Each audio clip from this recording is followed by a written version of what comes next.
Jared Lamb, and welcome back to the shop tour series. So today we're going to be talking about a piece of equipment that's a big workhorse in the forge, and one I've gotten a lot of questions about, and that is the Squish-O-Matic 5000, otherwise known as a hydraulic forging press. So as you can probably tell, this press is homemade. So I made this press out of a 20-ton hydraulic wood splitter. So I think it was a Yardmaster or something like that. So actually my wife's grandfather gave it to me. He no longer needed it. I used it for splitting wood, and then I had seen a video by Big Dog Forge, and he had turned a log splitter into a hydraulic forging press. At that time I didn't have any kind of power hammer or anything, and I was getting into forging axes, and I needed something that was going to help me do that a little more efficiently. And I figured building a hydraulic forging press for me was going to be easier than building a power hammer. So I'm really glad I went with this idea. So as you know, most wood splitters have a gas engine on them, and obviously I was wanting to run in my shop, and I didn't want to have to, pull start the motor every time, on and off all the time. So what I did is I converted it to an electric motor. So we'll take a look over here. So this is the electric motor I put on it, and so this is a, I'm pretty sure I got this at Tractor Supply, and it's a 5 horsepower 220 volt motor, and it runs at 3,450 RPM. So that's the RPM motor you want. And so basically I took the gas engine off, and I put the electric motor on. I built this wonderful little bracket out of scrap metal I had, angle iron, and so stand up, and it mounts down here. And the shaft of this motor was the same size as the shaft of the gas engine, so the coupler and everything I was able to reuse to couple to the hydraulic pump that's down here. So this is the hydraulic pump down here. So everything matched up great. And anyway, so I think Big Dog Forge used like a 3 horsepower motor, so you can probably get away with that just fine. I was kind of hesitant to go with a 3 horse, but 5 horses working great. This is not the original I-beam that was on the log splitter. So the I-beam that was on the log splitter was not as wide; it was narrower, and the sides of it right here were kind of they weren't flat; they were kind of tapered some. And so I'll explain to you why that's a problem here in a minute. But so because the I-beam was not as wide, it was skinnier, it would flex some. So when you put pressure on the press, when you're forging something, it would push that beam back, and so your forging wouldn't be real square and stuff like that. So I replaced that, and I got a different I-beam.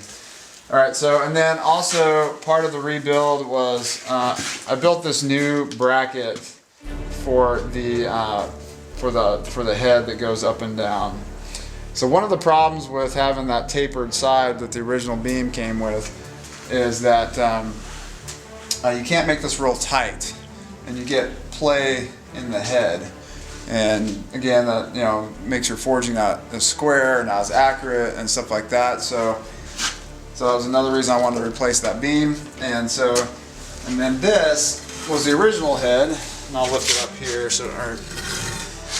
Actually, we'll just leave it on the floor. It's really heavy. So this was the original head of the log splitter, as you can see. And so I just welded this box to it and stuff like that. But the problem again too, there was too much play on how this was mounted on the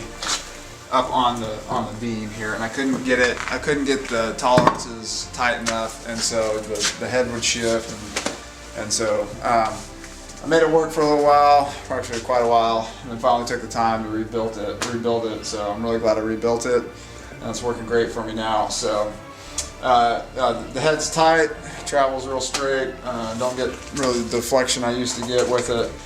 And so, also let's take a look at the how we change out the dies here. So it's not an original idea to me at all. You know, I got it off of Big Dog Forge and other resources. But so basically, you just turn that down here, and you take your die. So this is the top of my dot, or the top of my receiver here is 6x6.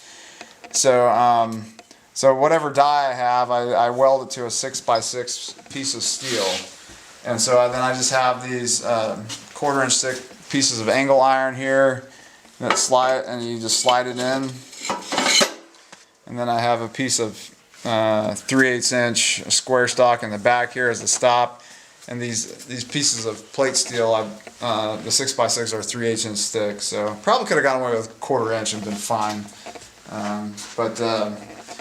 and so one thing I did, so also on the rebuild, this piece right here was originally, I think I had like just a piece of 1/4 by 1, and it was not thick enough at all, and because there was some deflection in the head, it was kind of pushed the die out some, and it would bend that, so I put a piece of 1 inch square there now. So on the top die here,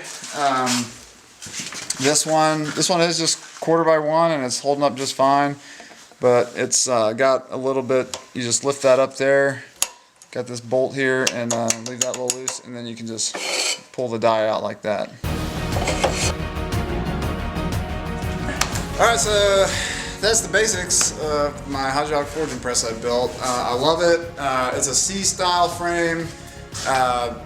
You'll see ones that are H-style frames too. The H-style frame's a little more stable, I guess, but I like the availability of the C-style to be able to work all the way around it. You know, everything has a benefit and drawback. So, anyways, it's just been amazing. You know, I've made axe heads and punched eyes out of material like this. This is 1x3, so yeah, punched it vertically and stuff, and you know, it works fantastic. Using a punch like this. And this punch is from Wahlberg Forged. He does an amazing job at making tools for blacksmiths and stuff like that. At some point when you're doing this for a living, you have to evaluate, well, is it worth taking all the time to make it myself, or paying somebody that specializes in making the tool that can make it a lot quicker, probably better, and get it to you so you can keep making money. So Wahlberg Forged does an amazing job.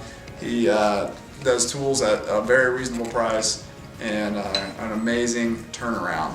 So anyways, that being said, I do this for a living, and it's not just a hobby for me. This is how I support my family. So a couple ways you can support me if that doesn't cost you a dime, if you'd like to help me out, and that's liking this video and subscribing. And it'd be absolutely fantastic if you shared, so I can get more views and get my videos out there more. So. And also, if you'd like to contribute monetarily, you can head over to refinersforge.com, where I have lots of standard items I make that you can peruse, and if anything tickles your fancy, you can put it in your shopping cart and purchase it, and that'd help me out a lot. And I also do complete custom work, so if you have something custom that you would like forged, just let me know. Send me a message. But thanks for watching, and we'll see you next time at Refiners Forge.